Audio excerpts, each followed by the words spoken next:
Hello and most welcome to 930, and I seem to have some problems here with it. There, I think it will work, but it doesn't seem to be working quite as well as I was hoping to.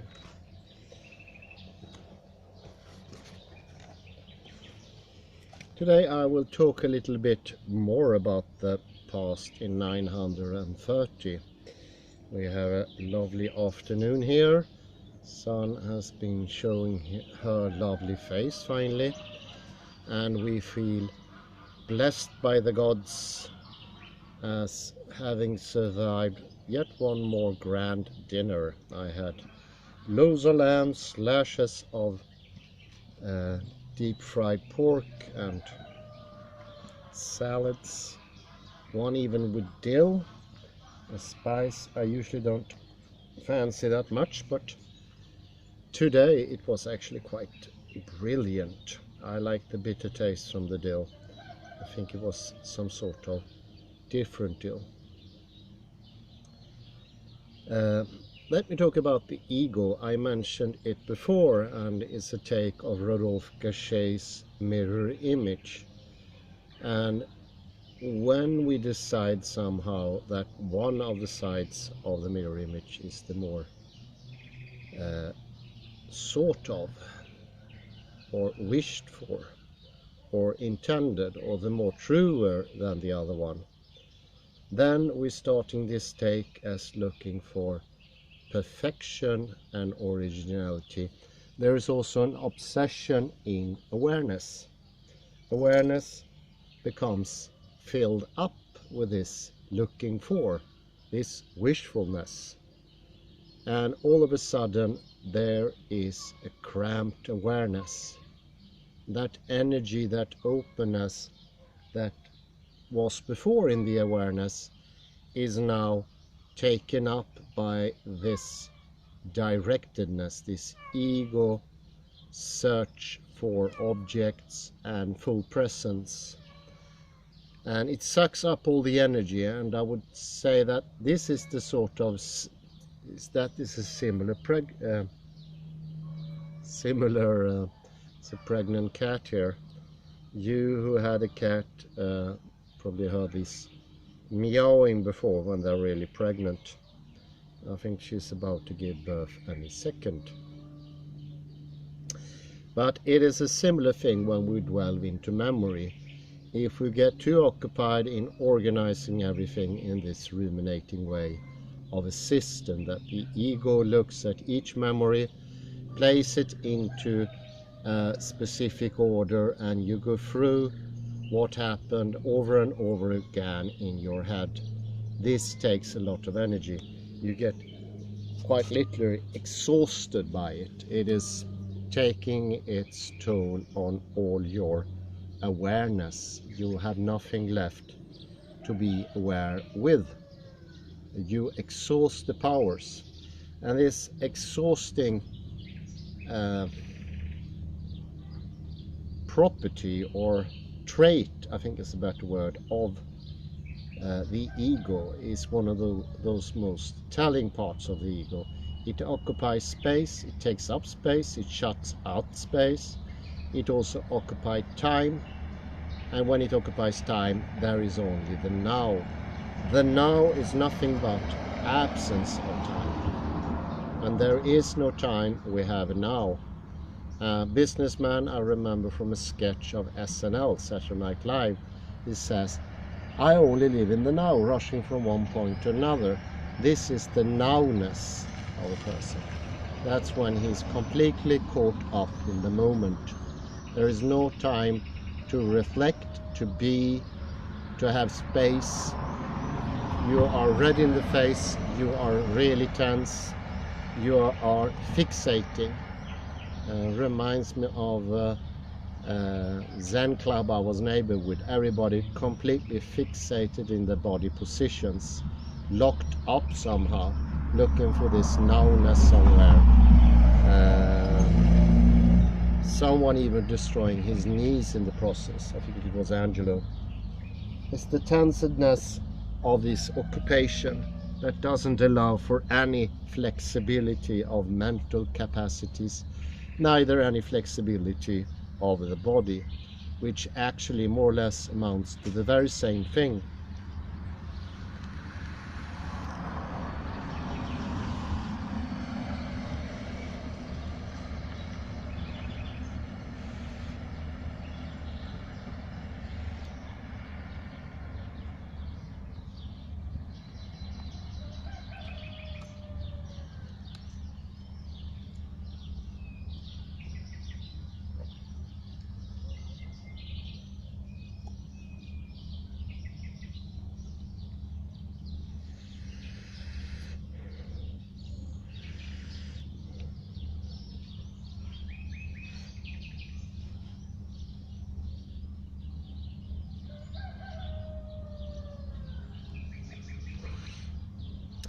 So we can see the ego as a piece of moisture on a cloth that takes away the intricate pattern of a cloth. Imagine this Belgian knitted thing, or this delicious filigrane patterns you can end up with in Belgium that takes a lot of effort to make, and there is a spot turning all over the thing and it dissolves the pattern. Everything becomes blackness or dark blueness. This is the ego. This is the looking for the nowness. This is the obliteration of awareness. When there is no awareness, there is no longer an intention.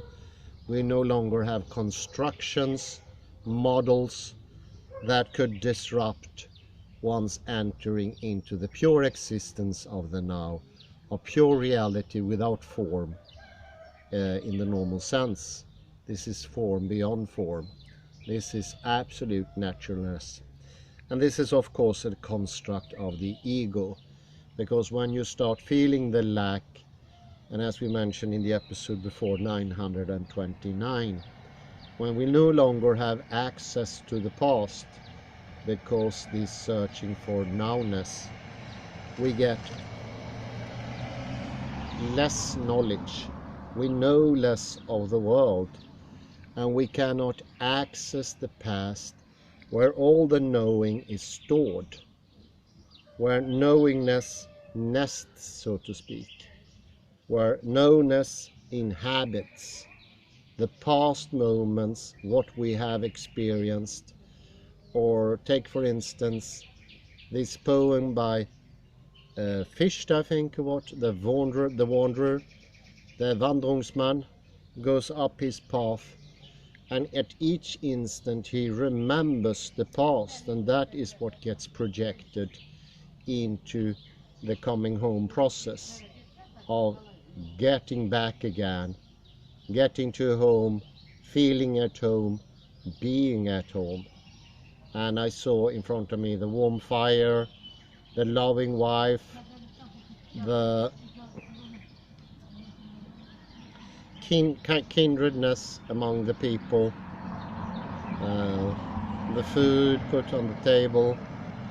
Maybe it's a stew and you can feel the scent of carrot, beetroot, garlic, onion, and there is some nice drinks to it. All these pleasurable things have existed in the past, and it's by projecting these past memories at the utmost accuracy that makes it possible to experience. Otherwise there is no experience at all. There is no presencing. This is just this dull nowness where everything becomes just one patch and everything is tensed. It's like an eye seeing nothing. No seeing eye of the Lord of the Rings, for instance. His name was, what was his name? But it's just an eye, but I always got the sense it was a blind eye and supposedly looking everywhere. But that in itself is an impossibility. You need to have that fractality that only a person can get, to have that observance. And of course, since it was just an eye, there was no body, it was no awareness, it was just sheer nowness. So maybe more than depicting this evil empire of Mordor, he did actually depict modern society, where there is no overseer, because that eye is going to be blind. But still, it can be oppression from each and everyone, oppressing themselves. And what would be a worse oppression than this absolute lockedness into the lust of the nowness, when we search for that above everything else. And we, as modern human beings, disregard knowledge, because that is a part of the past, and that should be obliterated, taken away, not being in existence. And by doing so, we're making our chances of understanding the future even less. And we also invite the idea that we're starting to get afraid of knowledge, because in the past there are things we don't want to see, or at least that is what we think, and they become a problem, and we start to spend more and more energy in getting these memories, as we call them, locked out, non-existent, not part of ourselves. And all those memories are stored in the body. They are part and parcel of what it is to have a body.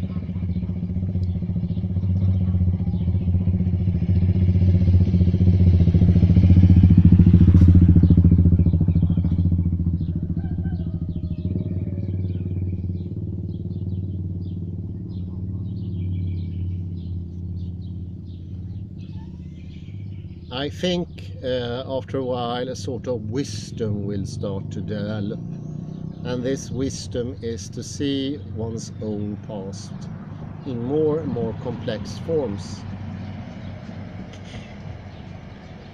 Maybe at the outset we see what has happened only in one singular direction and in only one monosemic take.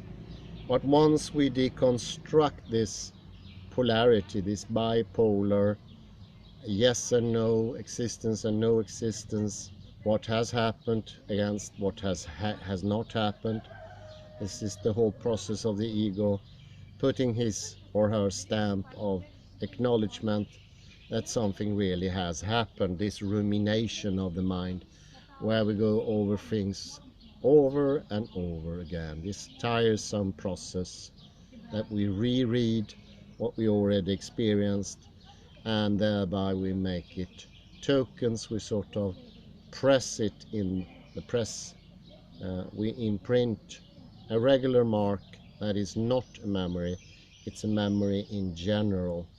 And for be able to take up that memory, we need to have a executive factor that takes those memories out.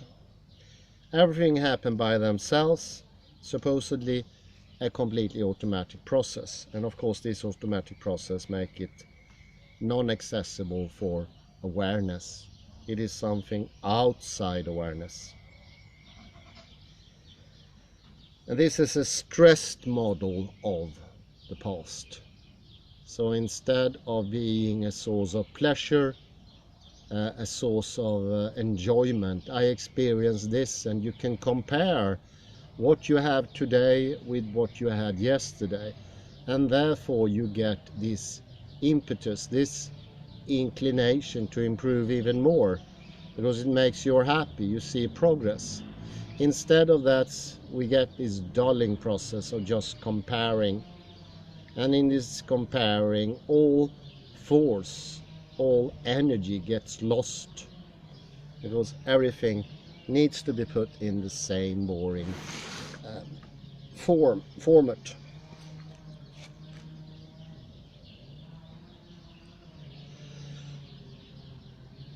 There is no growth anymore in the memory-based idea of reality. When we had a living past, a Geschichte as Heidegger would call it, we get into it and the Geschichte will inform our future actions, the projection. But if we instead have a history, that is in itself a repetition already in the past. A tedious, boring repetition that happens by itself. That will also make for an boring, repetitive, solid, non-functional, defunct future. Something that obsesses in polarity all the time. Do not acknowledge more finer fractalities or differences or any depth to the experience, something that Susie Froebel calls the fractal depth, or any width, something that she calls the fractal depth. None of these things are present. Instead, it's a deadening, sharp, one-dimensional wall or floor, and you can't get beyond it. It stops everything. I think it was this German psychoanalyst who called Wilhelm Reich. He talked about the muscle panzer. The muscle panzer are all the stored memories that we keep in our body. We keep them as tensions, because in our trying to get rid of them, which is completely crazy, but that is what we're trying to do. We tense ourselves. We create tensions. And of course, these additive of tensions create a permanent tension in the body, and even in the end a muscular change there. The muscular system, instead of having this healthy S1 musculature, goes over to having the T2, and it also changes its neural setting to the N2, which is a more stressful, repetitive neural setting that doesn't make for much difference in the world. It has only crude 1 and 0 division, so to speak, a complexity that's far from enough to have a vivid, living future.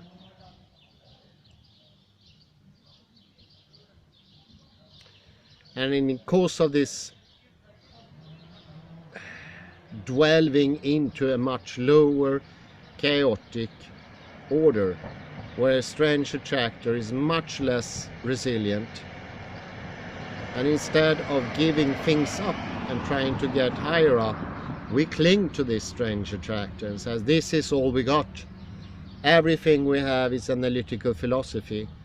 And I don't think there is a single analytical philosopher who say this is a cornucopia of fantastic opportunities.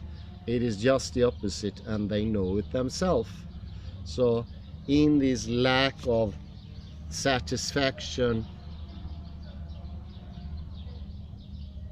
happiness, pleasure, satisfaction, balance, equilibrium, self-affirmation, what happens in the end is that we need something to heal ourselves, and we create this nowness, this existence. Could it be this potion, this course that we should take that will heal us eventually and rid us of all possible ails and make us whole once more, without we having to go into the past. It is like going into the past is the last we should do, because there is pure pain and there is pure absence. And what is the past if not just constructions? Because they are no longer with us. It's a cemetery for reality, at least for this reality that lives and shines somehow in the now, not in the past. And therefore this battle cry of getting rid of the ridiculous, or as Voltaire said, stop the blasphemous church. Everything that was tradition became the antagonist of human beings, from the late 18th century onwards. All revolutions attacked the old ways because knowledge itself had become arch enemy number one by then. This is nowness on steroids, becoming even more forceful, more haunting, more attacking, more aggressive, more non-forgiving, both non-forgiving to oneself but also to the environment. Good example, once more, Mother Teresa, who became very harsh with her own patients because she forced herself to help others. All altruistic ideas that take a large part of yourself, your intention, your willingness, are just an abrogation of reality. It's a horridification of anything good. Divisions are not natural in this take because we do things for many different reasons, and this is how it should be, nothing else.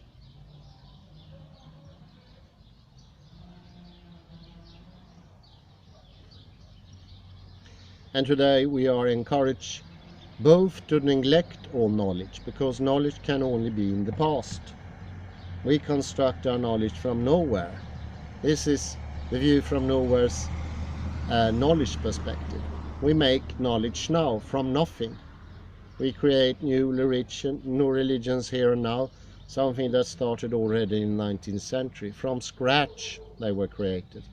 They did not have the knowledge that religions had before, just came out of sheer nothingness, constructed from some sort of crude tool of negations and positivations, and rid all the difficulties, or rather intricacies and fractalities of the old ways into a sheer nothingness where you had nothing to guide you anymore. Because the guidance that a book gives is in its complexities. You make it too easy, too one-dimensional, too easy to deconstruct, too easy to put in a negative and a positive, too easy to put into good and a bad. Then you've taken away the resilience that the book is supposed to give, and you end up with something that doesn't satisfy your need for understanding the future nor the past. It makes you unknowing. And this is the apeiron that we constantly shed away from. The most dangerous thing that ever existed for human beings, or at least Westerners. This knowledge that takes away the freedom of the ego to construct his own world from nothing and affirm that world to be what he has always wanted.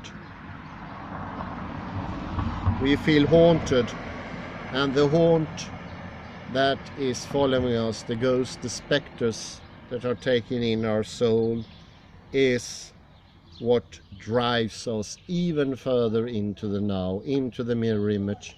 And we start looking into the mirror image every day, hour after hour. And this we have the stomach to call reflection, when it is pure rumination, pure creation of similarities, not leading to anything.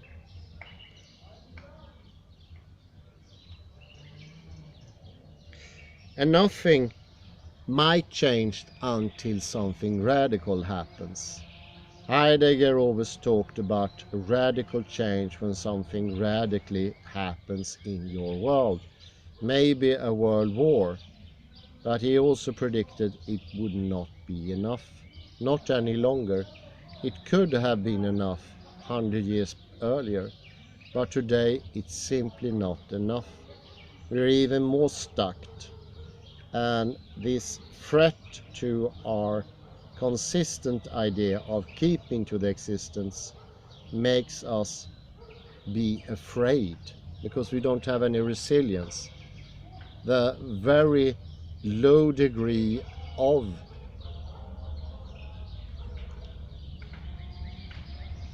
the chaotic system makes it near nigh impossible to get into a higher system.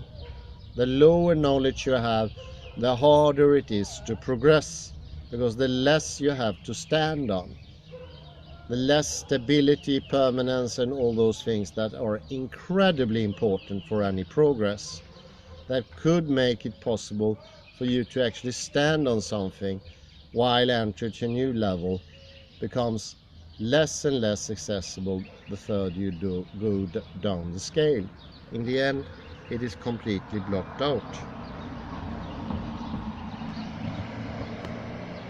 We also block out trust and willingness to understand in this way of walking the way of the past. Knowing becomes the arch enemy, as I mentioned before, but we also lose trust, because this is an untrustworthy take on our inner self. We say it is not true, and we do say that before anything has happened. And it is the ego that shouts that direction, demands it even, in a high voice, without giving in to any lenience. He shouts consistently, like Francisco Franco shouting, "Go get them," to the Republicans. The ego shouts, beware of the past and the future, because therein lies in no truth. The only truth you can find lies in the now, because in the now all the rules are constructed for how the world moves. They are consistent, they are paradox-free, they are coherent, but only in the now, and nowhere and no time else.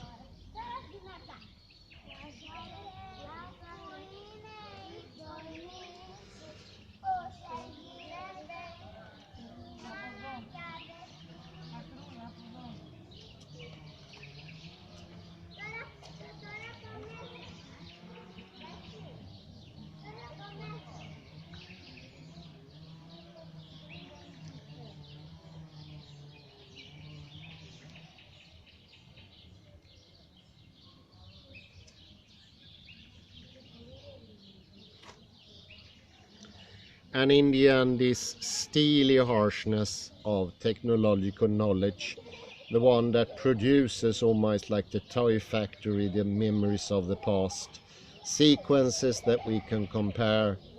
Having one type of sequence, I going to the supermarket, compare that to the one when I don't go to the supermarket, becomes the only available information. And how can you tell while having that as an a priori starting point? You can't tell anything. You are completely locked out of knowledge. It is a very, very, very slim chance that you will ever learn anything that way. I think this is very similar to John Cleese in 40 Towers, when he plays Mr. Faulty, who don't understand what his action causes himself to feel. So you can often see in the series he does something absolutely ridiculous, or something that is even negative to the other customers, and his consciousness, which is a construction of the ego, the lack of consciousness, do of course not understand what has happened, but he can feel it with his whole body. And by not being able to feel it with his consciousness, he will never learn. So he will continue the same mistakes over and over again, until some great accident tucks him into a better place to live in, that is not so gruesome for him. And until that is just to wait, because you can't do anything if you can't reach into the activity. There is where you find harmony. There is where you find things to do that will actually give you pleasure.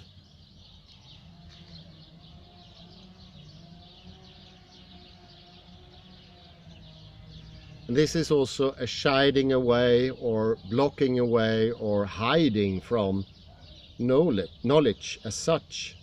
not be willing to know anything, not be wanting to will anything. Just wanting to have sameness is the ego constructs. The ego constructs means that you yourself create your own simulacrum. You don't know that there are other people who have similar simulacrum. And you have the absolute ridiculousness of thinking this inner side can be shared by everyone. But it cannot. And then the other person comes over with the very same book. And even though you have both the same mechanical reading, none will know when there is communication or when there is not. This is the idea with the token. We do not know what meaning is assigned to it. The only meaning we have a token is, for instance, 10,000 crown or 1,000 crown. But meaning, it doesn't have anything above that. Without in very rare cases.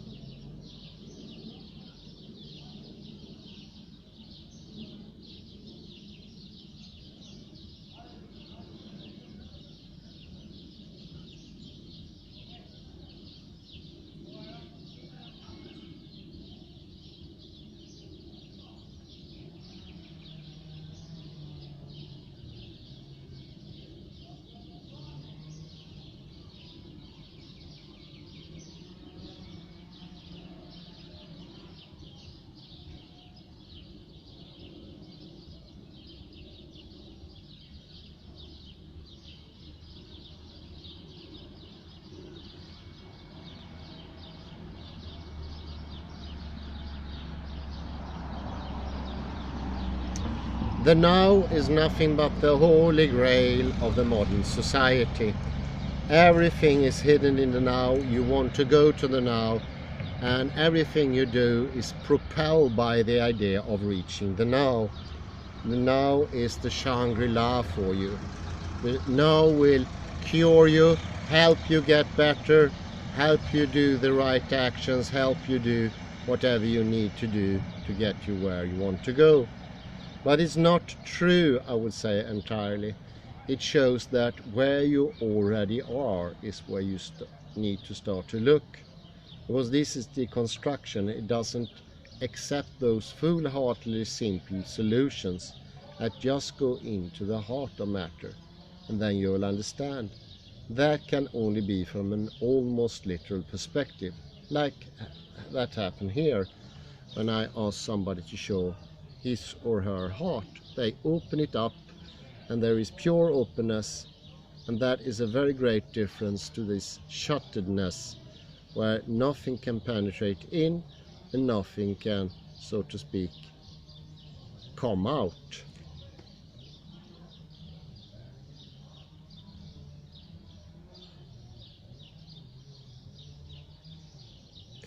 So a little summary. The ego is nothing else but a blockage of awareness. And in this very blockage, we also block the temporal zone. So we don't know afterwards that we felt any worse. We do always feel worse after the ego's been active. It sucks up all awareness. And we linger on in some post-ego way when ego has left us. Especially since it's not voluntarily.